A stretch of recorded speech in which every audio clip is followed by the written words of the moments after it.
इस रील पर 16 million views थे, लेकिन मोदी सरकार ने आईटी एक्ट का मिसयूज करके इसे इंडिया में ब्लॉक करवा दिया।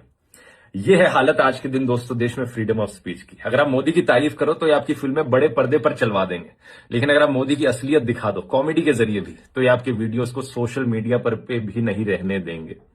लेकिन पता है क्या है, इन लोगों को एहसास नहीं है कि जनता में कितनी ताकत है। अब उन्हें जरा एहसास दिलाते हैं। मैं इस रील को दोबारा अपलोड करता हूं और इस बार इतना शेयर करना कि 30 मिलियन व्यूज क्रॉस हो जाए और डाउनलोड करके व्हाट्सएप पर हर जगह फैला दो। अगली बार 2 बार सोचेंगे ऐसा कुछ करने से पहले। पहली बात ये, हम रील बनाने वाले कभी भी अपने प्रधानमंत्री को गाली नहीं देते हैं। हमें हमारा संस्कार अच्छे से पता है। कुछ मुझको विशेष प्रेम करने वाले लोग भांति भांति के रील बनाते हैं, कोई इसको प्री प्लान बड़ा ड्रामा है ऐसा कहते हैं। ये सारी गालियां मैं सुनता हूं।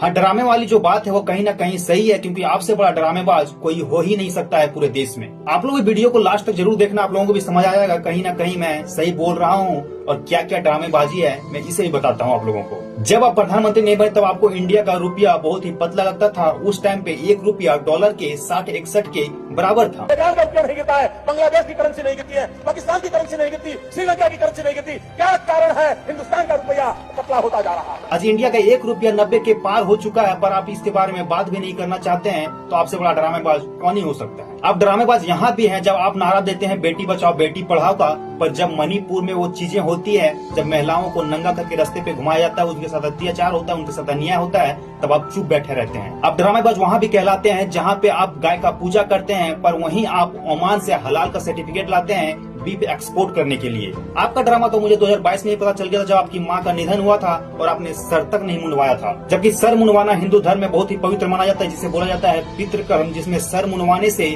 आत्मा को शांति मिलता है। आपने खुद की माँ को आत्मा का शांति नहीं दे पाया और उस टाइम आप बोलते थे कि मेरी माँ को कुछ लोग गाली दे रहे हैं जो कि हमको बुरा लग रहा है। चलिए, गाली नहीं देना चाहिए था, आपको बुरा लगा, अच्छी बात है, पर आप वो सोचिए जब किसी के बहन किसी के बेटियों के साथ रेप होते हैं और वो रेपिस्ट बेल पे बाहर घूमते हैं, तब वो घर वाले जब देखते होंगे तब उसे कैसा लगता होगा। वो ड्रामा तो आपका तब दिखता है जब वही रेपिस्ट लोग आपके पार्टी में मिलते हैं। या आप हमारे देश के प्रधानमंत्री हैं, इस चीज का हम लोग आदर करते हैं, पर सवाल पूछना हम लोगों का काम है। हम लोग सवाल पूछेंगे। जय हिंद, जय भारत। घूम फिर करके फिर तनाव आ गया।